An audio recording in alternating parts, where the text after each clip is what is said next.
started off with a gorgeous sunrise, a beautiful morning if you're about to head out. But meteorologist Samara Kokinas is in for Candace this morning, hanging out in the Pinpoint Weather Center. Hi, Samara. Hey there. Good morning, Bridget. Good How's it going? morning. Good. We talked about some fog this morning, and Mhm. how are things? Are they clearing up yet? For the most part, Yeah. it's 7:30 now.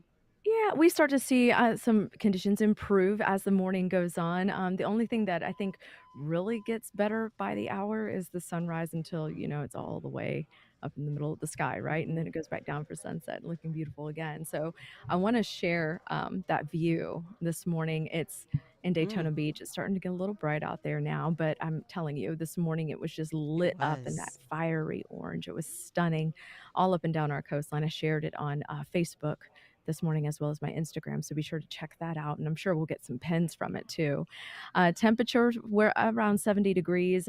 Some areas in Central Florida waking up to the upper 60s to low 70s. Really not a bad start to the day. In fact, as we look ahead into your hour by hour forecast, you'll notice temperatures rise from the low 70s to around the mid 80s. High temperature will be right around 86 degrees. But let me show you a look at that forecast a little bit better here.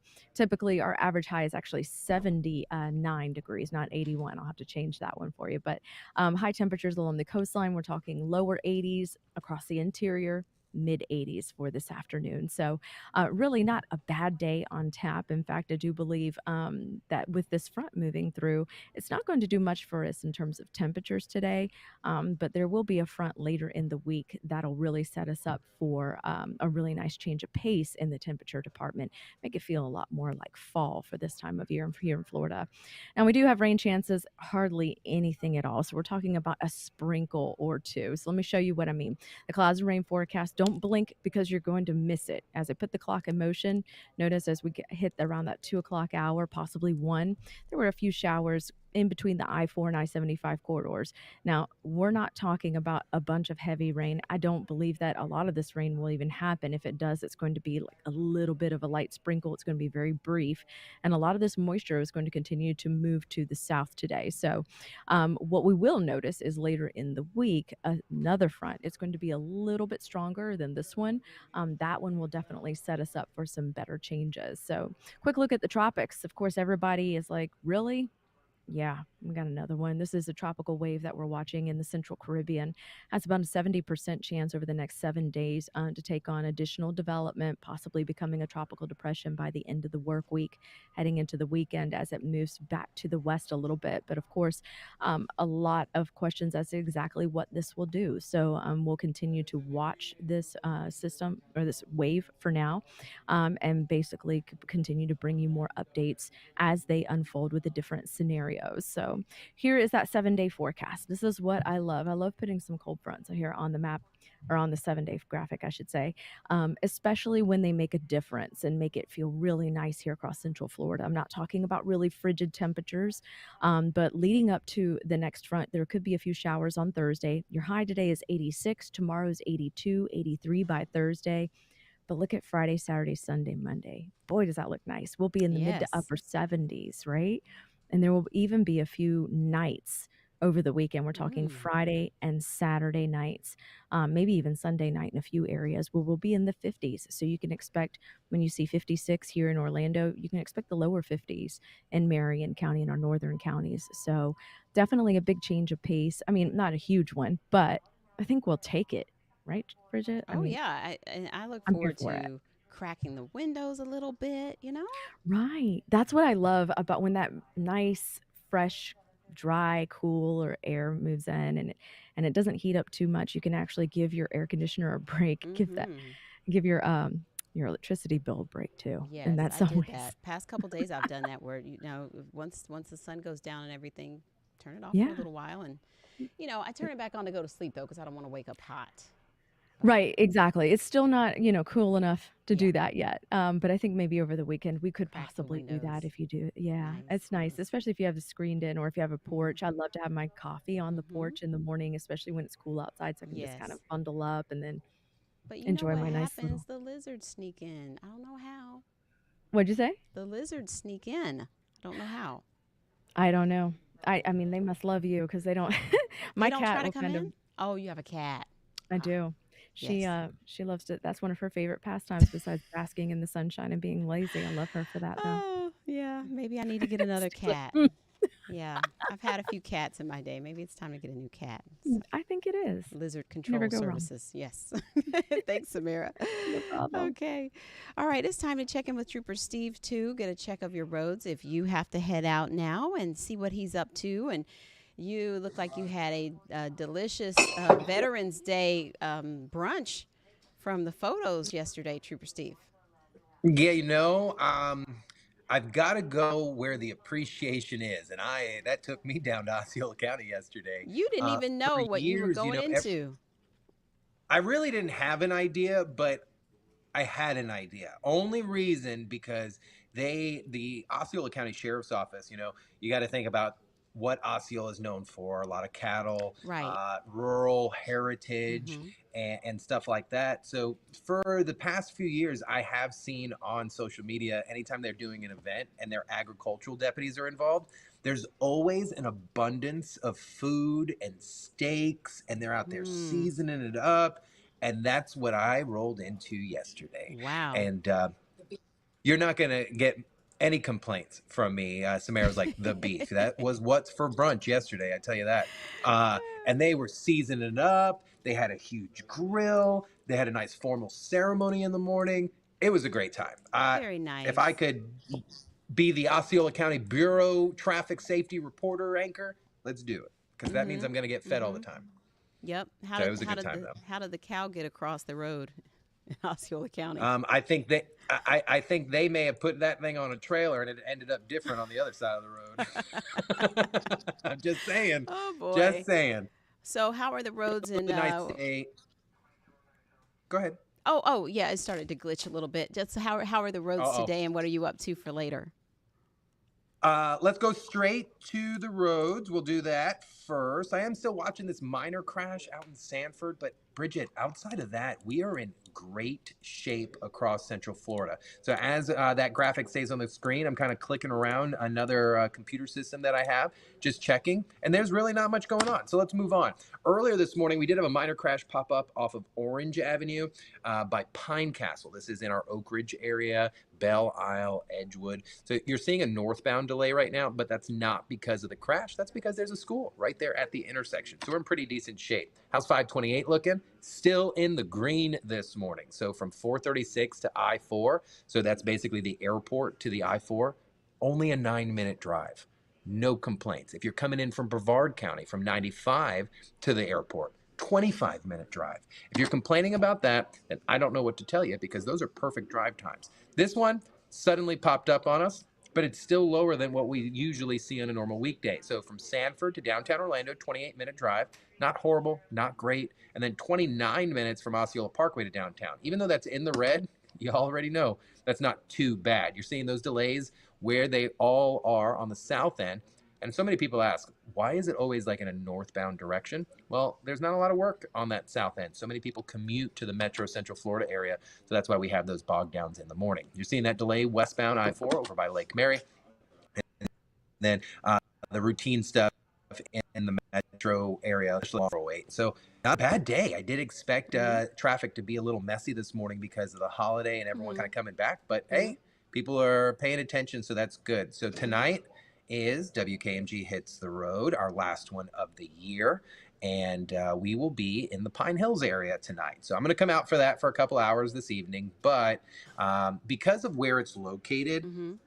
I want to at least show you today. So it's going to be at the Walt Disney Boys and Girls Club out in the Pine Hills area. And gotta love when the production Behind folks the don't know you're scenes. streaming here.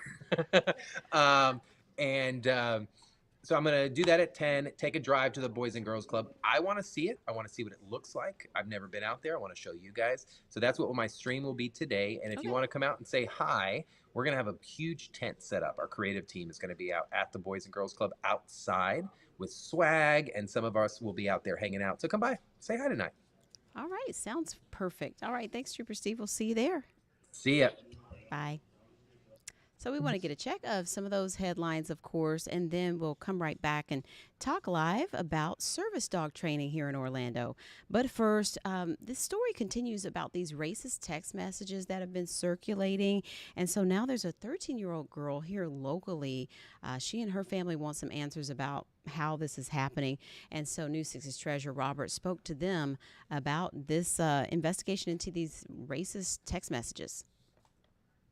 Well, the first thing I thought is, wait, like, is this real? Because if it is, it's very serious. 13-year-old Autumn McKnight is one of the many Black Americans who received a text like this last week. Greetings. You have been selected to pick cotton at the nearest plantation. Be ready at 1 p.m. sharp with your belongings. Our executive slaves will come get you in a brown van. Be prepared to be searched once you enter the plantation. You are in Plantation Group B. Good day. Similar texts have been reported in several states, including California, Ohio, and Alabama. I'm only 13 and kind of harassment and a threat coming towards me because of my race. Autumn says some of her friends from school also received the text. The FBI is working with the Department of Justice and other federal agencies to investigate the text messages. Cybersecurity experts believe a foreign nation state could be behind the texts. It does seem like this is a massive operation. Truly, if you're looking to undermine our culture right now, our society, the best way to do that is to have us fight amongst ourselves. Keller says regardless of where they came from, it should be taken seriously. It should not be normalized, and it's not acceptable. In Orlando, Treasurer Roberts, Getting Results, News 6. Now to some big news in the world of politics. It now appears two top Florida leaders could be moving into the Trump administration. There are multiple sources reporting that President-elect Trump will tap Florida Senator Marco Rubio as the new Secretary of State, and Central Florida Republican Congressman Mike Waltz could be National Security Advisor. Naomi Ruckham has more on this growing list of possible selections.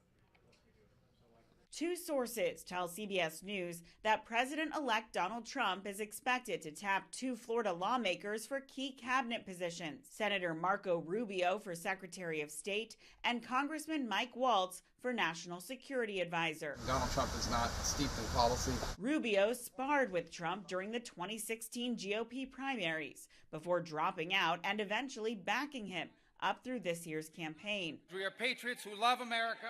Waltz is a decorated ex-Green Beret who served in Afghanistan, the Middle East, and Africa. I fully believe in his America First agenda. Yesterday, Trump also announced House Republican Conference Chair Elise Stefanik of New York to be his next ambassador to the United Nations, an organization she has criticized in the past. We know that the UN is a den of anti-Semitism. Meanwhile, former New York GOP Congressman Lee Zeldin was chosen as Trump's Environmental Protection Agency administrator. Zeldin launched an unsuccessful run for New York governor in 2022. I do believe that at some point there will be a re-entry to government. This as progressive House Democrats are voicing concerns over Trump's pick of Stephen Miller for Deputy Chief of Staff and former ICE Director Tom Homan as border czar. I think we're going to continue to see a number of people that have disturbing histories being appointed. And they're vowing to fight his plans for a mass deportation program. Naomi Ruckham, CBS News. So we'll keep you updated as soon as anything else comes out. But this morning we talked about a gorgeous sunrise. And to go right along with that, when we took a look at our port cam at Port Canaveral, Disney's newest ship rolled right in with that beautiful sunrise. And we had our Angie Casada out there. Mickey and Minnie were there greeting the ship. This is the Disney Treasure. And it pulled in just after 6 a.m. It is the 6th in Disney's fleet. They are not done, though. They have more in the works. But the Treasure is headed to New York City next for christening on November 19th. And then it will return in December, taking its first paying passengers out on a cruise on December 21st. The Treasure can hold up to 4,000 guests, and there are themes from the films Coco, Aladdin, and Zootopia on the Treasure. So one more great option for you right here out of Port Canaveral. So that's also great for business and the economy here in Central Florida. Remember, Trooper Steve mentioned Pine Hills as our next hitting the road. That is today from 4 until 7. And at 10 a.m., he'll show you where the Boys and Girls Club is located. And you can come by and say hi at our tent. Will be set up outside the Boys and Girls Club this afternoon. So hope to see you there. And you can always get more details at clickorlando.com as well. We're taking a quick break. We'll be right back with Chelsea Emery from Dog Training Elite of Orlando. All right, welcome back. This morning we have an interview lined up with Dog Training Elite of Orlando, and we have Chelsea Emery this morning to tell us more about the industry of training service dogs. And I think we will tell you first about, do you want to go to the story about disinfectant first? We're going to try to get her shot unfrozen. So in the meantime, here is Crystal Moyer with more about the latest consumer reports on disinfectants. We'll be right back. Sales of disinfecting wipes skyrocketed in the early days of the pandemic. Disinfecting wipes are convenient, sure, but it turns out they're often overkill for a simple cleaning job. Products labeled as disinfectants aren't simply cleaners. They also contain pesticides, and because of this, they require more careful handling than you might expect for a product that frequently appears on back-to-school supply lists. In many disinfecting wipes, the active ingredients include quaternary ammonia compounds, or quats for short. They're effective at killing germs and are even used for infection control in some healthcare settings, like hospitals. But quats can also trigger health problems like lung irritation, asthma, and allergies. These effects are especially concerning for kids because they breathe more air per pound of body weight than adults. No kids should be handling disinfecting wipes. Keep out of reach of children is right there on the label. The American Cleaning Institute said in a statement to Consumer Reports, disinfectants are safe when used as directed. Disinfectants should not be applied by children. Most routine household chores require cleaning but not disinfecting. Old-fashioned soap and water will do the trick. And if you like wipes convenience, there are plenty that clean but don't disinfect. The EPA has a list of cleaning products that are considered to be safer than others, but certain situations like a stomach bug call for disinfecting to prevent the spread of infection. Thoroughly clean and disinfect the surface and allow plenty of time for the area to dry. All right, so you could always go to the insider page at clickorlando.com and take a closer look at that if you want to take note of some of those cleaners that they talked about. Again, this morning we are talking with Dog Training Elite about service dogs and how they're transforming the lives of our veterans. This is something that has been a growing service over the past few years, and so they're able to train dogs to assist with mobility challenges, emotional support, as well as helping with anxiety. Chelsea Emery is standing by this morning. She is there at Dog Training Elite of Orlando, and I think that we still have a bit of a frozen signal there. If you can hear me, Chelsea, maybe try it without the Wi-Fi on your end and use the network. But if not, just keep trying and we'll try to get your shot unfrozen. But she also breeds dogs for training, and she partners with a nonprofit called Vets Helping Heroes, and they help raise service dogs training funds for veterans in need.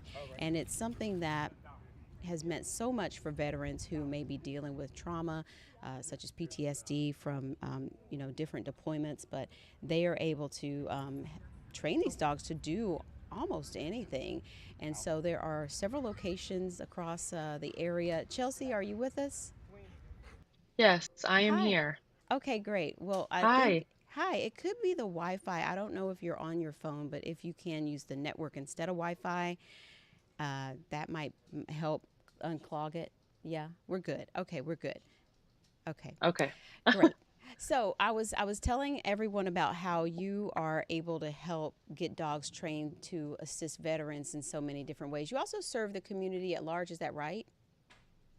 Yes, we do. We cover the whole Central Florida area. Okay. And so if you have a dog that you want to have trained for just like obedience, you could do that, but you also specialize in these service dogs that can help anyone, especially veterans as a growing group. Yeah, absolutely. So we can start as young as 8 weeks of age. So just depends on what people are looking for, whether it be just puppy obedience, we could do advanced obedience, and then our more specialty programs cover service training, therapy training, and we can offer protection training as well. So we can offer a wide variety of training for the dogs, depending on the age. And really, is that something you recommend for anyone who's thinking about adding a dog to the family in general? Like, just baseline obedience training. What does that entail? Yeah, absolutely. So I was, when we first started the business, I wasn't, very familiar with dog training. My wife Cheyenne was more involved in the training, so I didn't know the variety of training, the different tools and just the freedom that you could have with your dog with just basic obedience training.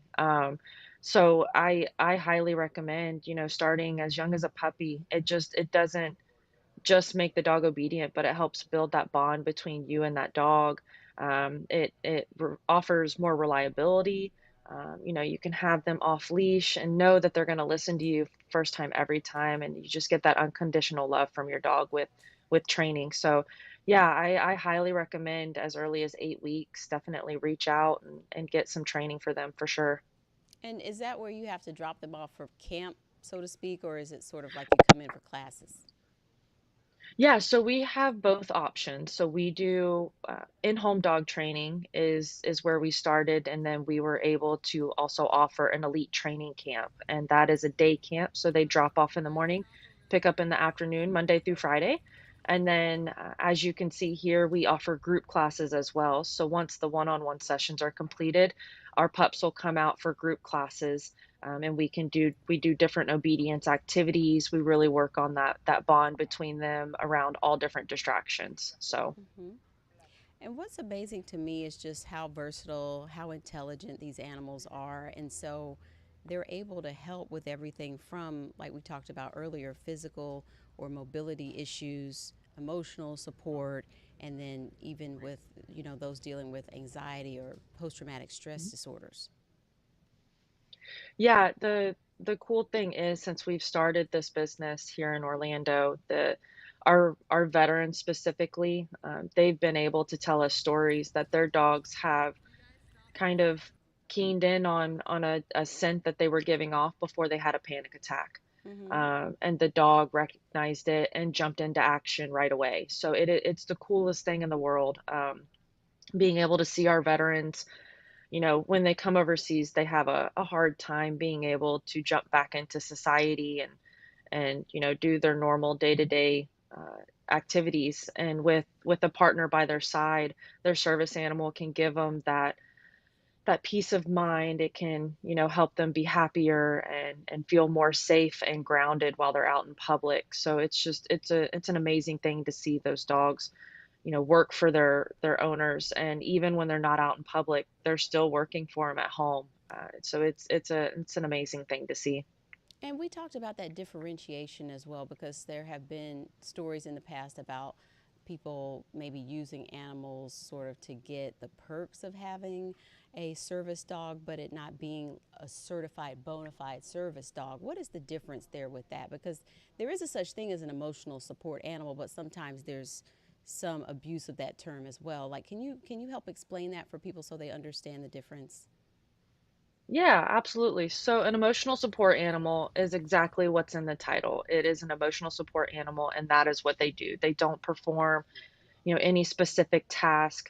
They're not trained to, specify during a panic attack or, disrupting repetitive behaviors. They don't do those things. They're just there more for the emotional support aspect of things. They also don't have the same rights and protected by the ADA like service dogs are. Service dogs, we train them to do a specific task for the owner. So if the owner has mobility issues like you see here, they help that owner stand up. That's a task. We also do, psychiatric service where it's more panic response. We teach them those tasks to help them through their day-to-day lives. So the disabilities can vary from psychiatric all the way up to mobility support. And so they have a sense of picking up on things like that. So what can people do if, say, they're interested in trying to get a service dog and maybe don't have the means? Do you help them connect with maybe support groups that can make that happen? Yeah, absolutely. So we have a few non-for-profits that we work with, specifically for veterans. So it's Vets Helping Heroes is one of them. They are based out of Boca Raton, Florida. We absolutely love Vets Helping Heroes. They have given us a lot of different veterans to assist with service training. If they are interested in getting a service dog, they can absolutely reach out to us and we can help with, we do different funding. We can help Mhm. find the right dog for them based on Mhm. what tasks they're needing. Specifically like mobility support, we're going to need a bigger dog for that. Mhm. So yes, absolutely. Reach out to us. We work with a few non-for-profits that can assist as well. All right, wonderful. And we really appreciate all this great information. So, how can we keep in touch and look for more information after this? Yeah, absolutely. So we have an amazing new website, dogtrainingelite.com/Orlando has all of our information there. We also have two social media platforms that we keep up to date on a daily basis for Instagram and Facebook. Hmm. That is somewhere that people can reach out to us as well. Our phone number is also listed on the website as well. Awesome. Well, thank you for all you do, Chelsea. We appreciate the information this morning from Dog Training Elite Orlando. Yeah, thank you. All right, hope to see you again soon. Thanks. So that will do it for us this morning. Of course, always more to get to, but you know where to go. Click Orlando.com. We'll see you at noon, and we'll see you on the road at 4 o'clock, too. Take care.